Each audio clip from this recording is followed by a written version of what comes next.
mahiyan ang bensya ng katawan. Walang araw, walang vitamin D. Madali itong sakupin. Tingnan mo sila pagod, mahina, walang laban. Maghanda kayo! Sasakupin natin ang katawan na ito! Ano yun? Hindi pa tapos ang laban. Ako ang vitamin D tagapagtanggol ng immune system. Kapag may sapat na vitamin D, lumalakas ang depensa ng katawan. Hindi ito maari. Immune Army, sumunod sa akin! Laban ang infection!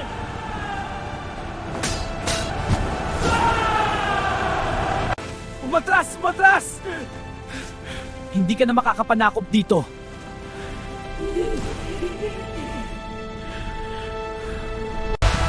Iyan ang lakas ng tamang immune defense. Kaya mahalaga ang vitamin D sa katawan. Ang katawan mo ay gumagawa nito kapag may sapat na araw.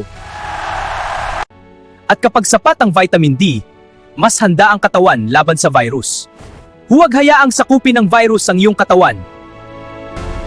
Panatilihing malakas ang iyong immune army. Uminom ng Fern D araw-araw.